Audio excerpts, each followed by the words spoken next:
Hey, this is Mama Beth, and welcome to Bitchin' in the Kitchen. If this is your first time here, please hit the sub button below, subscribe, hit that notification bell, and give me a thumbs up on this. This is an important topic, and, you know, I'm putting it on Bitchin' in the Kitchen instead of my regular channel, MamaBethsWorld, because I'm upset, I'm angry, and I hope by speaking out on this, some things will change. Over the last, I'd say, since before Christmas, there have been a lot of people coming online and making streams or making videos and putting them up.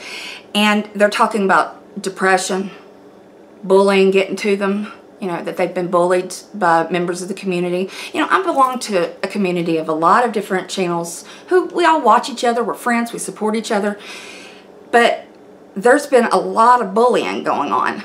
And when I say bullying, I'm not just talking about picking back and forth. I'm talking about hurting people with your words. I'm talking about continual harassment. And if you're being bullied, you know who you are. And if you're harassing someone and bullying someone, you know who you are too. There is no excuse for it. To drive someone into such a state takes a lot of work. It's not a one-time thing. I know myself, I've been harassed online by someone, and you know, it took a toll on me. Thank God I had support in my real life friends, husband, family, all of that to keep me up. But not everybody has a good support system at home. Oftentimes, their online socialization is the only socialization they get. They may be agoraphobic. They may be at home all the time. They may be disabled. You know, they may be mentally ill and just unable to get out and make friends. So online is the only way they make friends and get support. So when I see people that I know are suffering, making videos saying, I just want to die, I want to kill myself, that concerns me, and it should not be taken lightly. If you or anyone you know is thinking about harming themselves, killing themselves, or they're talking about death all the time, as if it were a relief, or, you know, if they're planning their death, or they're saying at my funeral, I want this. There are all sorts of ways that people who are truly suicidal or have suicidal ideations reach out. It's subtle hints, usually, okay? The National Suicide Prevention Hotline is a 24/7 hotline. You can talk to someone. They will get you help. If you are feeling depressed, suicidal, feeling like hurting yourself, feeling like, you know, you don't want to be here anymore, the number's there. 1-800-273-TALK. That's 1-800-273-8255. And I'm going to put that number below.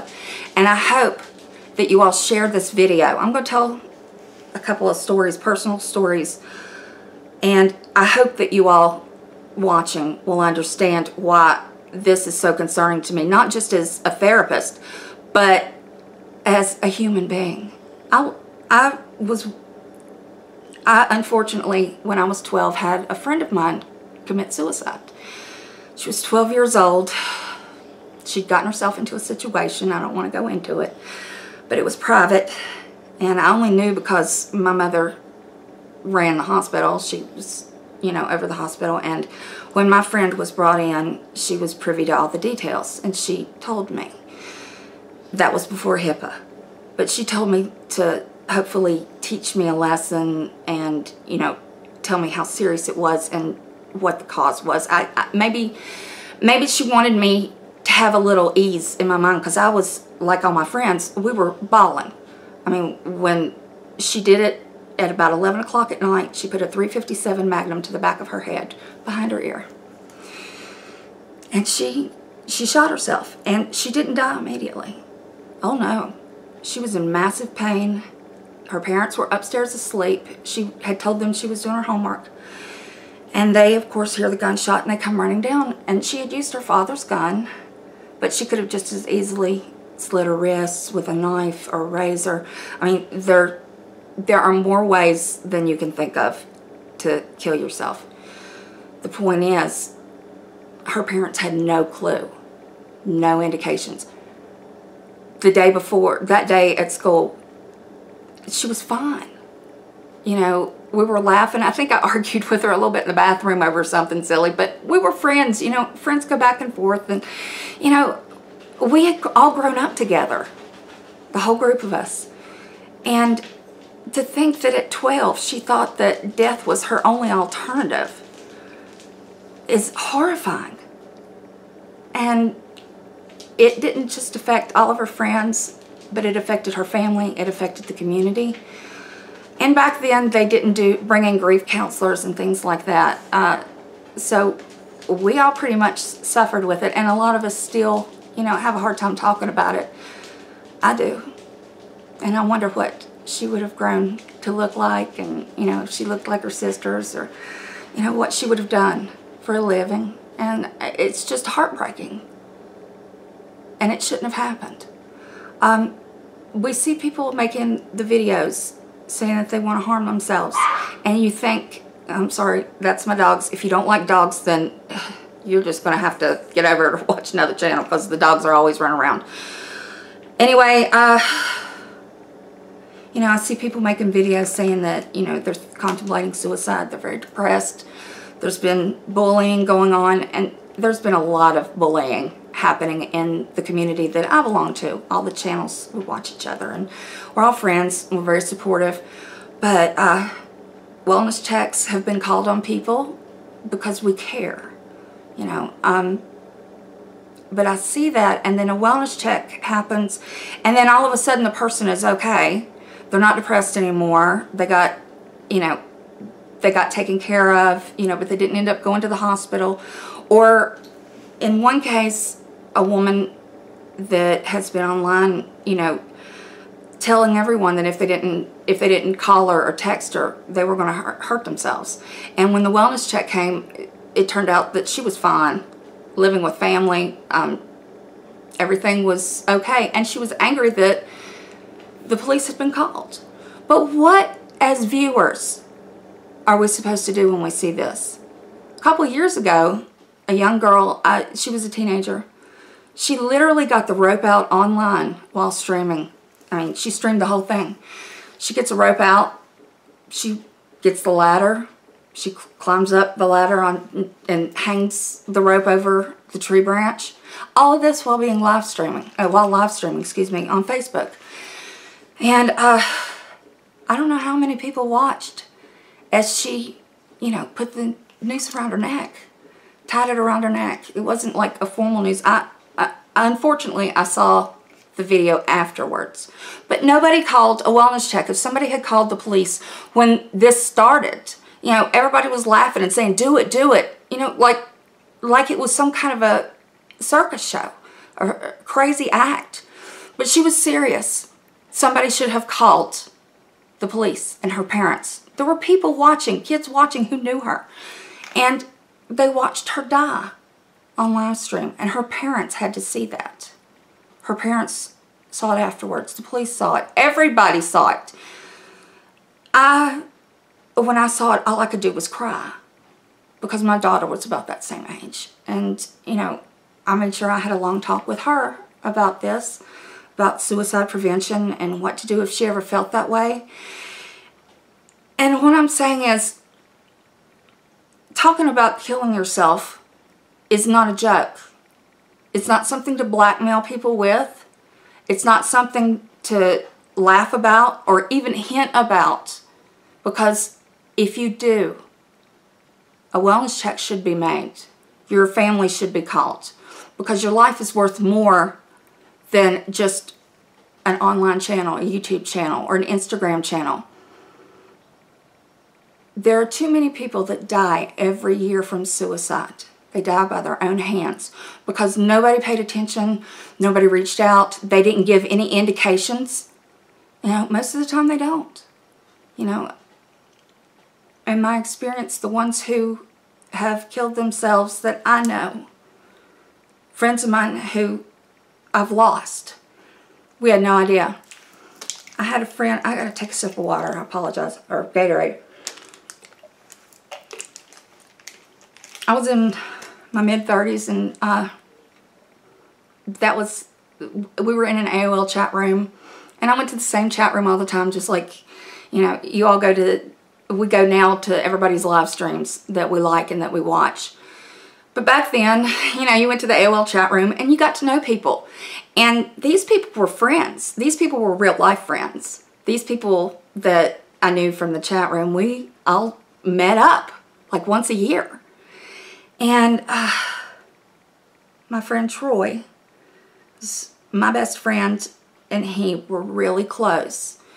And they would watch movies together online. He was in the Pacific Northwest.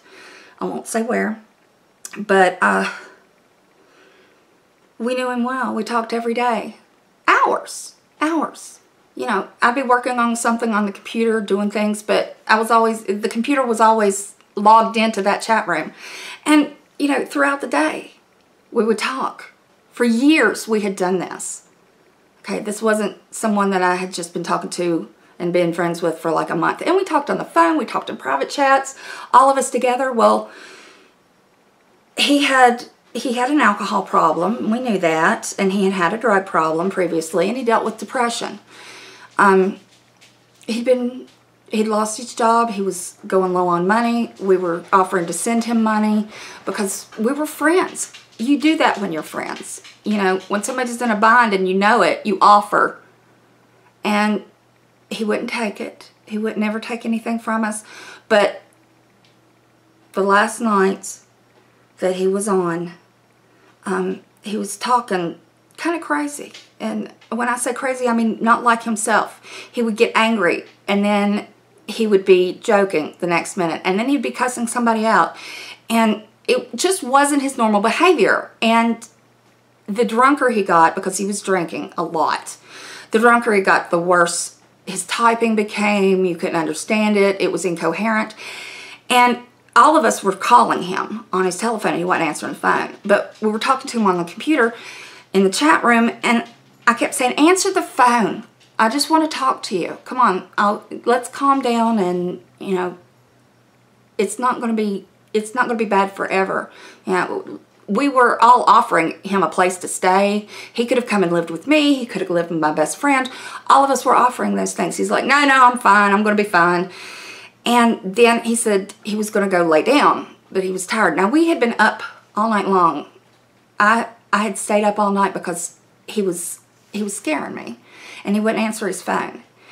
And then he said he was going to lay down. I'm like, okay, he's going to sleep it off. It'll be all right. And that's what we all agreed after he left the chat room. We were like, okay, he'll be fine tomorrow. We'll talk to him tomorrow. Well, the next day came, and he was nowhere to be found. Still not answering his phone. Second day, never online, didn't answer his phone. I told my best friend, I said, I have a terrible feeling about this. I've had this feeling since he signed off that morning. I think I need to call the police. And I did on the morning of the third day, because she talked me out of it. She said, no, he'll be back. He'll be mad if you do that.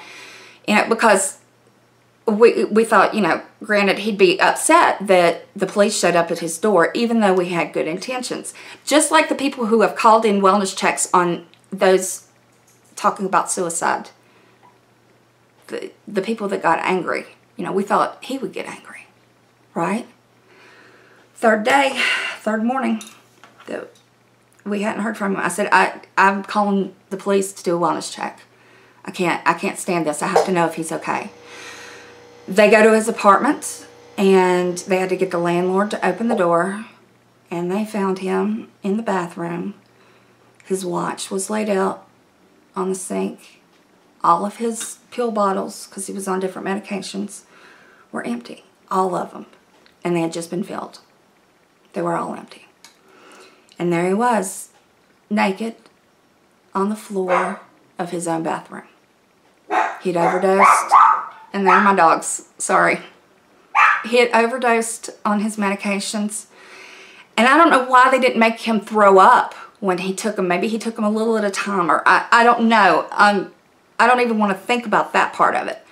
I wish to God his body had rejected all that medication. I wish he'd thrown up and that he was still here today. But what I'm saying here is he had family. He had a lot of friends. And he was a wonderful, wonderful person. Yeah, he had an alcohol problem. Yeah, he had depression that he suffered with. He said it was just depression. It could have been bipolar disorder. I don't know. But what I'm saying is, we had no idea. All we knew was that he was drunk. But you know what? There were a lot of people in the chat room who would drink too much and then type. You know, some went to rehab because we encouraged them. And my dogs are playing. But what I'm saying is, if you are depressed or upset, reach out. Reach out to someone. If you think that making a video is the only way that you can get someone to hear you, then make the video. But there are better things that you can do, because your video may encourage someone else to hurt themselves. There are a lot of people to call. Put a DM. DM me. My DMs are always open. MamaBethsWorld on Twitter. DM me. I'll get you help. Call a friend. Text a friend. Do whatever it takes to get in touch with someone. Or call 911 yourself, or call the suicide hotline. Once again, that's 1-800-273-TALK. And TALK is 8255. 1-800-273-TALK. That's all it takes, is making a phone call. Now, this is what I'm going to bitch about. If someone does reach out, whether you think they're just faking it or they just want attention or whatever, shut your mouth. Shut up. Suicide is nothing to laugh about or joke about, and if someone is upset enough to make a video about it, then who are you to say that they aren't serious? You know, I've seen some extreme cruelty happening over the last few days. Merlet, come here, baby. I've seen a lot of people saying some horrible things. People are cruel behind a computer. Cruel. One lady who made a video, and thank God a wellness check was called and she was okay. But after that, people were making fun of her. People were saying, oh, she was just doing it for attention. She just wanted attention, blah, blah, blah. Yeah, you know what? When you're suicidal, you need attention. Okay? She needed that attention. She's still here. And the people who are making fun of her are also saying, oh, so-and-so shouldn't have called a wellness check on her. There was nothing wrong. Or there was another incident where a big fight was going on between one channel and a young woman. I don't know exactly how old she is. I think she's about 30 or so. But anyway, and her mother was on there, and it was escalating so much that the younger girl was in a dither. And she has mental problems, you know, like many do. You know, she's not the only one in the world. She also has PTSD. And she was so agitated that one of the people in our circle, thank God, called a wellness check. We tried to call a wellness check, and then she went so far as to get in touch with the police to get the stream shut down. You know what? That stream got shut down on that channel. And you know who you are. You in the porch. Y'all got that stream shut down by YouTube and the police. They said shut it off. And you did. And then when another channel uploaded it, which I don't know why, it shouldn't have been uploaded, but YouTube had it struck for bullying. Now, that says something, doesn't it? If the original live stream were the younger woman, and I'm trying really hard not to name names, if it was so bad that the girl, if you were harassing her so much that she was going into, you know, suicidal ideations, or, you know, she's pacing back and forth and she's screaming and she's in hysterics and people watching are afraid for her, then maybe you need to change your behavior.